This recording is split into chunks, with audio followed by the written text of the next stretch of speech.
So again, to change the narrative, I'll ask now Peter and Ascoli to come in, to move from institutions to outside what government does. Firstly, I'd like to thank you for having me here.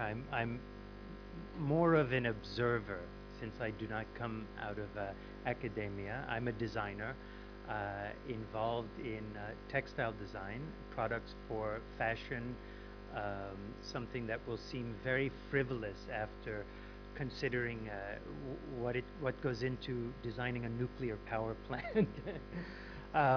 But it's been a fascinating workshop and very interesting for myself. Just so that you know, I'm a foreigner to India.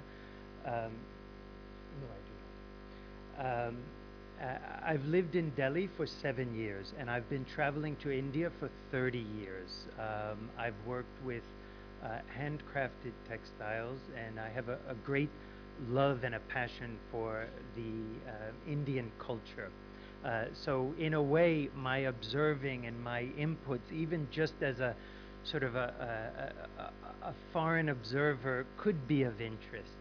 I think the fact that we're sitting here is a great testimony to at least some very good impulses to try to bring design to the fore and really put an emphasis on it. Although, as many of you have already pointed out and know very well, design already exists in all of your institutions. In fact, I don't draw the big separation between engineers and designers, because as a fashion designer, as a textile designer, I became aware long ago that if I'm designing a print for a fabric, perhaps after the work is finished, the artwork, the paint on paper, or now we use CAD rooms as you all, most work has become digital, perhaps there might be some artistic merit in that design, in the same way the drawings of Eiffel or Da Vinci would have artistic merit to frame them or put them on the wall or look at them. But in the end, all of our designs, for what I do, is just a way to communicate information. If I'm creating a textile design, I'm putting paint on paper in order to tell the screen maker how to make that screen. It's a technical process, and in the end we can throw out the artwork because we'll have the screen is made and the textiles have been printed. So in my training, we have been trained in the technical aspects of textile design. There's textile science, there's the processing, there's the chemistry that goes into the dyes and the pigments, and then there's a whole nother realm that we call style and fashion. And I think it's interesting that for our purposes here, or for planning a curriculum review or to institute a curriculum, we have to be very clear on the nomenclature and what we're calling design, because there are the technical aspects and there are the aesthetic aspects. Again, I know you're all aware of this in a way much more so than myself, but I experience it in the business world, in the fashion world.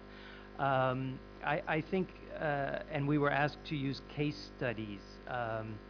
If we look at Apple, which is a great and a very obvious and easy company to look at, we can see this integration. You know, just 6 months ago, the lead programmer left the company, and they combined. The design studio is now responsible for all of the programming as well.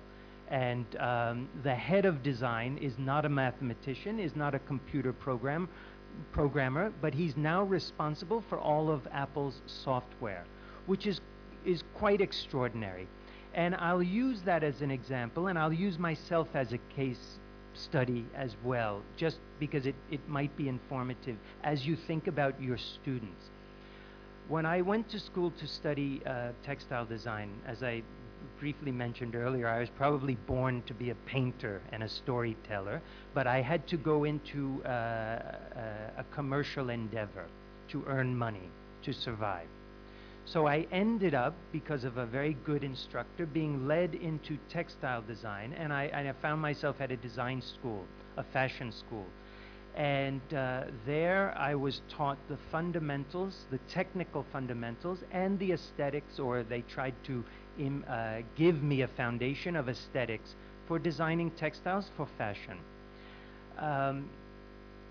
Somehow I was never satisfied. For myself, it seemed as if textiles, it was a small detail in what attracted me to design. And what attracted me to design, albeit really from the aesthetic side, was the art with the cultural aspects. And I was always annoyed that I was learning what seemed like a detail in a world of excitement that I wanted to be involved with, really a much broader world.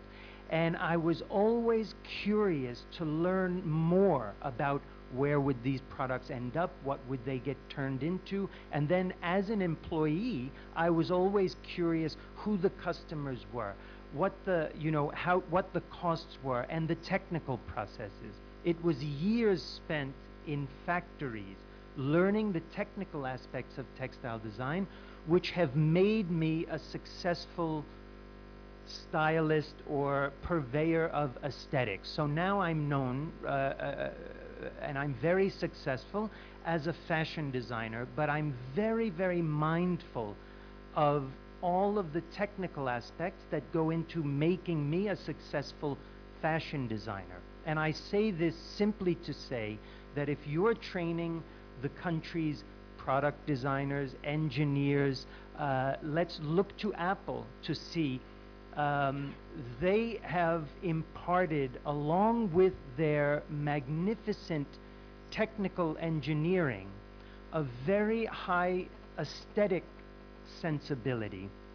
And this is the competitive environment that we're now working in. So if your students are going to be employed by companies that are involved in creating any kind of consumer product for the marketplace, then this idea of the aesthetics of style is going to make them much better equipped to design and engineer the products that they'll be asked to engineer, and they'll be much adding much more value to the organizations that they join after graduation. So that's basically what I wanted to share, because so much of what has been said is along the lines of holistic design, integral design, this idea that, if you look behind the product, it should look as beautiful as the front does. There were examples, and people touched on it, this idea that scientists, there's an element of design in science. All we need to do is look at nature to see the ultimate design. The idea that the functioning and the design, the technical aspects of organisms, it's linked with the aesthetics. So I would encourage you, this idea and this tension also, just two last points.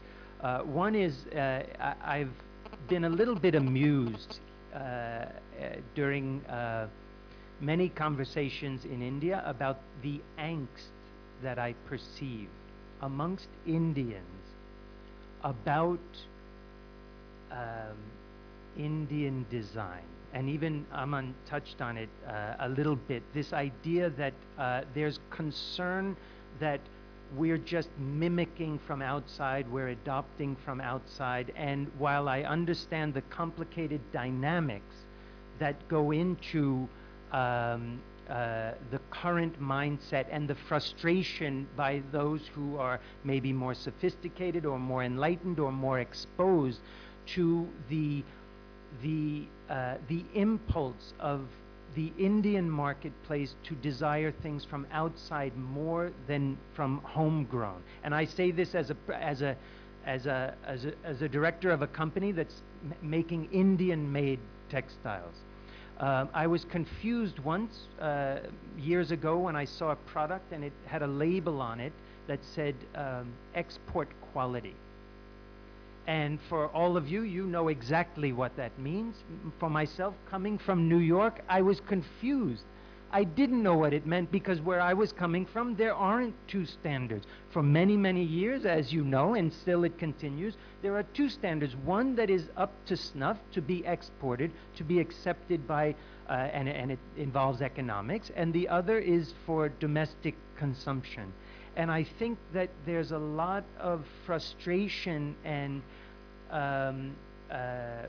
bad sentiment towards all of the imports, but we have to recognize why that exists. It's because of the inferior quality for so many years. So, and that's another sort of challenge to the educational system here, to the companies here, to the organizations here, to the designers here, that design is not just style and fashion. And you might say, you know, this guy does frocks, what does he know about designing a nuclear?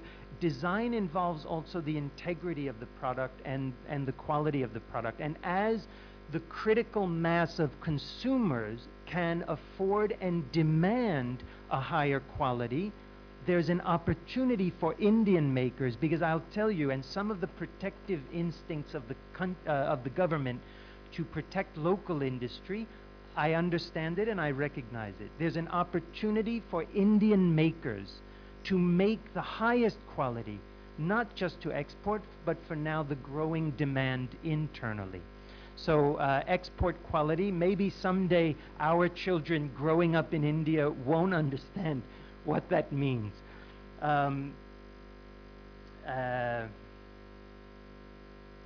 have many more things that I wanted to share. I didn't bring a formal presentation, and I didn't want to just show you slides of my work because I didn't think it was relevant. But the idea of bringing to the engineering schools aesthetic foundations.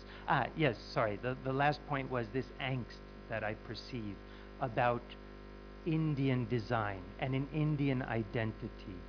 In one hand, like the feelings towards imports, I recognize why it exists, but look, I was born and raised in New York. I don't consider myself an American designer, even if occasionally in my propaganda I might claim that because it might suit the commercial ends.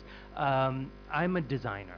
I'm a designer, and I feel like the whole world is there for me to draw inspiration from, including India and Indian heritage. Now, there's a great place for educating designers and engineers about the tremendously rich Indian culture, and to counteract maybe some of the negative feelings that have come about through historic circumstances. So I recognize the importance of a very strong heritage type of education from which to draw from. But I can tell you that we don't have to fret about Indian designers just being co-opted by the West or by the developed countries. I'm a firm believer that as the pendulum swings and growth and wealth creation shifts to Asia, and India being the tremendously creative country that it is,